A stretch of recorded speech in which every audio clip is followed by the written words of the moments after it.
So this is my sister Ruth. She's my best friend, 2 years older than me, and thanks to COVID, we've been living together for the past 4 months. As you probably know by now, my family and I usually live in Asia and follow a primarily plant-based diet. However, Ruth and her family, on the other hand, live in the States and eat anything and everything, and they have no label on their diet. Oh, and did I mention that combined we have 6 kiddos in the house? That adds a whole nother element to meal times. So you might be wondering, how do we make living together and eating 2 different diets work? In this video, I'm going to show you how Ruth and I meal plan, how we grocery shop, how I can veganize any of her favorite recipes, as well as some of our favorite dinners to enjoy together as 2 families who enjoy different diets. In the description box, you'll be able to find a printable weekly meal plan template, as well as a shopping list for all the dinners that we are going to show in this video. I have to start by saying that Ruth and her family's flexibility play a huge part in making our 2 diets work together. They're willing to eat plant-based meals and just add meat to the side when they want. On the other hand, our flexibility also plays a huge part in making meal times less stressful, as we don't worry about meat being cooked on the same pans or whether small amounts of animal products get into our food. So flexibility and open-mindedness are really key when living with people who eat different diets. Okay, let's talk about meal planning. So my sister and I do all the cooking and meal planning. Our husbands don't cook, and it just works better that way. So usually on Friday night or Saturday morning, we grab a cup of tea or coffee and sit down to meal plan for the week. We have a system that works pretty well for us, and I hope you find it helpful. So usually we choose 4 dinner recipes that center around plants. Those make up Monday, Tuesday, Wednesday, and Thursday night's dinners. If Ruth wants to add an animal-based protein to the meal, she does, while I choose a plant-based protein source to cook. We only choose 4 dinner recipes because we find that we have a lot of leftovers after each meal. So Friday is when we eat leftovers, Saturday is when we order in or eat out, and Sunday is when we finish off any more leftovers. Or if there aren't a ton of leftovers, we just do breakfast for dinner. As for breakfast and lunches, we keep those pretty simple. So each family buys their own breakfast and lunch items, and usually breakfast is just fruit with oatmeal, toast, baked goods, or cereal, and lunches are often leftovers or kid-friendly lunches with veggies, fruit, and some kind of simple sandwich. So when it comes to grocery shopping, we keep this separate as well. So Ruth will purchase her breakfast and lunch items as well as the ingredients for 2 of the dinners we chose, and I will do the same. We love to use Kroger Click List, as this keeps us from impulse purchases and just keeps us on track with our budgets.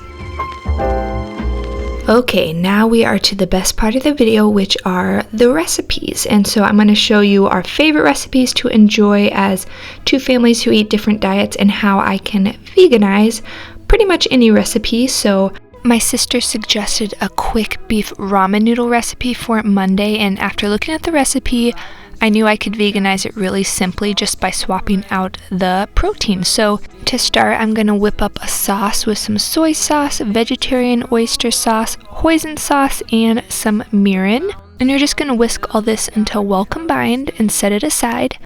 So the great thing about this recipe is that it's a 1-pot dish. So you're going to heat some oil in a wok and then add in your sliced onion and saute it until soft before adding in some garlic and your protein of choice. To be more authentic to the original recipe, I could have used some Impossible ground meat crumbles, but I just went with tempeh for a more wholesome plant-based option.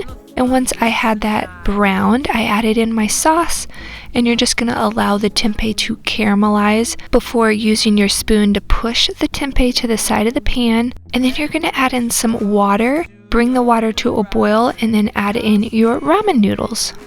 You may have to break one of the squares into 2 parts to get them to fit, but you're just going to allow them to simmer on one side for about 45 seconds to a minute before you flip them over to cook on the other side. You forget about all types of things.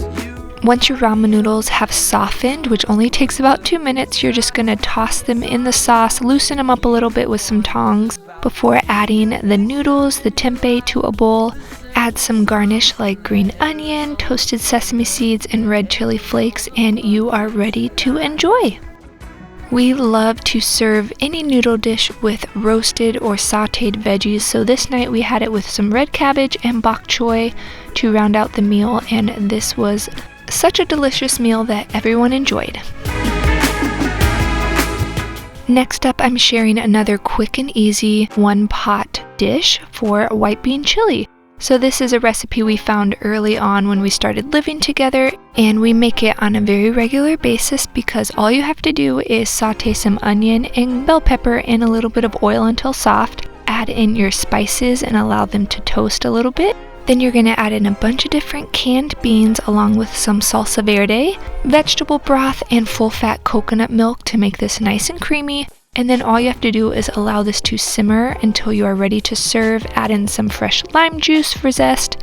And then to serve, you are going to add whatever toppings and garnishes you want. So this is when Ruth and her family usually add on some whole milk yogurt instead of sour cream. And I usually just keep mine plain, serve it with some bread or tortilla chips, and that is another delicious meal. Every week we always make burrito bowls, and that is what we had on Wednesday. This is such an easy meal to make either plant-based or add an animal-based protein to in case you live with people that want to include meat. So for the plant-based protein source, I like to make my vegan taco tofu crumbles. And then for some veggies, we like to saute peppers and onion in a baking dish in the oven. We love to make homemade guac. I'll link all these recipes down below so that you guys can make them at home yourself. We usually just make it really simply with some super ripe avocados, lime or lemon juice, and some salt.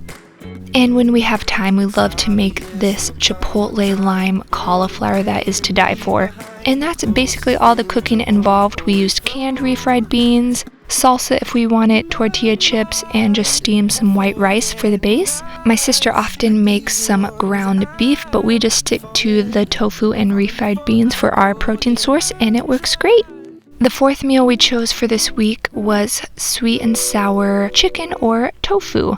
So the original recipe is actually a chicken slow cooker recipe that my sister introduced me to, and I just looked at the recipe, saw that the marinade was vegan, and decided to use it on some tofu. So the marinade's really easy to put together. You just will whisk together a few ingredients, including soy sauce, ketchup, and some spices, and then you are gonna cut your pressed tofu up into cubes, coat it in some cornstarch and a little bit of olive oil or cooking spray, and then you're gonna place this on a baking sheet, bake it in the oven until crispy. Once the tofu is crispy and out of the oven, you're going to heat up that sauce in a wok, add in your baked tofu, and allow the mixture to thicken and get nice and sticky, and you are done. We love to serve this with coconut rice as well as roasted veggies, and this is a meal I look forward to every week, so I hope you guys give it a try. This takes us to Friday, which usually is a leftover night where we clean out any leftovers from the previous 4 dinners. Then on Saturday, we love to have a date night in where we give the kids frozen pizzas, allow them to watch a show, and then after they go to bed, we order in our favorite burgers from a local restaurant. My sister and her husband get beef burgers, and we get the vegan option, and we enjoy that together for a date night on Saturday nights. And then on Sunday, we just look through our fridge, clean out any more leftovers, or if we really are running low, we love to use pantry items and create breakfast for dinner. Alright guys, that's all I have for you today. Be sure to check out the description box where I've linked to all these recipes, as well as included a free meal plan template. Give this video a like and subscribe so you don't miss the next video, and I'll see you very soon. Bye!